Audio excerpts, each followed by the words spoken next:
آج کل چونکہ بچوں کے امتحانات جاری ہیں تو بہت سارے بچے یہ سوال کرتے ہیں کہ کامیاب ہونے کے لیے امتحانات کے اندر کوئی وظیفہ بتا دیں، کوئی راز بتا دیں، کوئی طریقہ بتا دیں کہ ہم وہ کام کریں اور ہمارے امتحانات کے اندر اچھے نمبرات آ جائیں، ہم کامیاب ہو جائیں۔ یاد رکھیں کہ امتحانات میں کامیابی کے لیے سب سے بہترین طریقہ، اصول، وظیفہ تو یہی ہے کہ انسان امتحانات کی تیاری کرے، جو چیزیں نہیں یاد انہیں یاد کرے، محنت کرے، راتوں کو جاگے۔ لیکن مسئلہ یہ ہے کہ بہت سارے بچے ایسے ہیں کہ جو یاد کرنے کے بعد بھی کامیاب نہیں ہو سکتے، اس لیے کہ وہ بیچارے بھول جاتے ہیں، یا ان کا مائنڈ ایسا ہے کہ جیسے ہی ان کے سامنے پیپر آتا ہے تو وہ بالکل ذہن سے جو کچھ ہے وہ سب کچھ غائب ہو جاتا ہے۔ تو ایسے لوگوں کے لیے وظیفے بھی ہیں، ایسے وظائف بھی ہیں، ایسے عمل ہیں جو انسان کرے تو انسان کا ذہن مطمئن رہتا ہے، اور اس وجہ سے یہ ہے کہ کامیابی کے چانسز زیادہ ہوتے ہیں۔ لیکن اس بات میں خیال رکھا جائے کہ پیپر کو لکھنے کا جو انداز ہے وہ انسان کو آنا چاہیے، پیپر لکھنے کا جو طریقہ ہے، پھر انسان کی رائٹنگ بھی اچھی ہو، تو یہ ساری چیزیں کل ملا کر پھر جا کے انسان کے اچھے نمبرات آتے ہیں۔ بہرحال جو بچے امتحانات کے اندر کامیابی چاہتے ہیں وہ ایک طریقہ یہ آزما لیں، کہ ہمارا بھی آزمایا ہوا یہ طریقہ ہے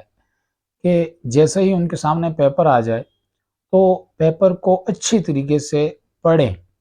اچھے طریقے سے شروع سے لے کے آخر تک پیپر کو ایک دفعہ پڑھا، پھر دوسری دفعہ پڑھا، پھر تیسری دفعہ پڑھا۔ اس میں یہ ہوتا ہے کہ کبھی انسان کو کچھ سوالات آتے ہیں، کچھ نہیں آ رہے ہوتے، جو آ رہے ہیں یا جس سوال کا کچھ حصہ آ رہا ہے تو انسان ایک دفعہ پڑھتا ہے، اس سے اسے 20% یا 10% پیپر سمجھ میں آ جاتا ہے۔ پھر جب اسے دوبارہ پڑھتا ہے تو وہ پیپر اسے 50% سمجھ میں آ جاتا ہے، تیسری دفعہ چوتھی دفعہ پڑھتا ہے تو وہ پیپر اسے 100% سمجھ میں آ جاتا ہے کہ اس پیپر میں کون سی چیز ہے جو مجھے آتی ہے، کون سی چیز ہے جو مجھے نہیں آتی، تو اسے مارک کر لے، اس کی نشاندہی کر لے، اس کے اوپر ٹک لگا لے کہ یہ چیزیں مجھے آتی ہیں، یہ پارٹ جو ہیں سوال کے مجھے آتے ہیں، یہ پورا سوال مجھے آتا ہے، یہ اس سوال کے یہ پارٹس مجھے یاد ہیں یا مجھے آتے ہیں۔ پھر یہ طریقہ ہے پیپر کو حل کرنے کا کہ پھر وہ یہ کرے کہ جو پارٹ اسے آتے ہیں ان کے نمبرات دیکھے کہ اس پارٹ کے کتنے نمبر دیے گئے ہیں، اس سوال کے کتنے نمبر ہیں، اور اس کے برعکس دوسرا جو سوال ہے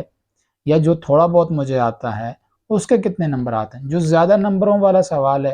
اور زیادہ آپ کو آتا بھی ہے اسے حل کریں، اور جو سوال آتا ہے اسے پہلے حل کریں۔ اب اس میں یہ ہے کہ جب آپ کے سامنے پیپر آ جائے تو اس پیپر کو ڈائریکٹ نہ پڑھیں، بلکہ اس پیپر کو الٹا کر کے رکھیں، اور سب سے پہلے اعوذ باللہ من الشیطان الرجیم بسم اللہ الرحمن الرحیم پڑھیں، اور اس کے بعد سورۃ الضحیٰ والضحیٰ واللیل اذا سجی ما ودعک ربک وما قلی، یہ پوری سورت پڑھ لیں، اور اس کے بعد درود شریف پڑھ لیں۔ اسے زیادہ پڑھ لیں، درود شریف کو 11 مرتبہ پڑھ لیں یا اس سے بھی زیادہ، جتنا آپ کے پاس ٹائم ہے آپ پڑھ لیں۔ درود شریف کی یہ خاصیت ہے کہ انسان کو بھولی ہوئی چیز واپس یاد آ جاتی ہے۔ ایسے ہی سوال حل کرتے کرتے پیپر کے درمیان میں اگر کوئی چیز بھول جائے آپ کو تو اس وقت پہ رک کر درود شریف پڑھیں۔ اور ایک اور طریقہ یہ ہے کہ قلم کو آپ اپنے کان کے پیچھے رکھیں، کان کے پیچھے رکھیں قلم کو ایسے، اور اس کے بعد درود شریف پڑھیں۔ تو امید ہے کہ اگر آپ نے یاد کیا ہے کچھ اور پیپر کی وجہ سے آپ کو پریشر کی وجہ سے بھول چکا ہے تو وہ چیز آپ کو اللہ تعالیٰ واپس آپ کے ذہن کے اندر ڈال دیں گے۔ پیپر کو حل یہ کیا جائے کہ جو سوال آتا ہے آپ اسے پہلے لکھیں، جو شکس آتی ہیں ان کے نمبر کاؤنٹ کریں، اور اس کے بعد اس پیپر کو لکھنا سٹارٹ کریں، اور تھوڑی دیر بعد جیسے ہی پیپر لکھ رہے ہیں تو ساتھ میں دوسرے سوالوں کو بار بار پڑھیں۔ بار بار پڑھنے سے یہ ہوتا ہے کہ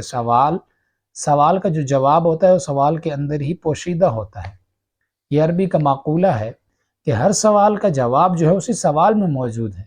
لہٰذا جب آپ بار بار سوال کو پڑھتے ہیں تو آپ کو اس کا جواب سمجھ آ جاتا ہے یا اس جواب کے بہت قریب پہنچ جاتے ہیں۔ ہمارے ہاں یہ ہوتا ہے کہ بچے کے سامنے جیسے ہی سوالیہ پرچہ آتا ہے تو بس وہ اسے فوراً سے شروع کر دیتے ہیں لکھنا، پہلا آتا ہے بس دوسرے کو دیکھا ہی نہیں کہ دوسرا سوال کون سا ہے، اس کا کتنے نمبر مل رہے ہیں، یا تیسرا سوال کون سا ہے، اسے آتا بھی ہے یا نہیں آتا۔ تو کبھی کبھی ایسا ہوتا ہے کہ آپ کو تیسرا سوال اچھا آ رہا ہوتا ہے، پہلا والا تھوڑا سا کمزور ہوتا ہے، تو پہلے تیسرا لکھیں اور اس کے ساتھ ساتھ سوچیں کہ پہلے سوال کے اندر کون کون سی چیز مجھے نہیں آ رہی۔ اللہ تعالیٰ سے دعا گو ہوں کہ اللہ تعالیٰ آپ تمام حضرات کو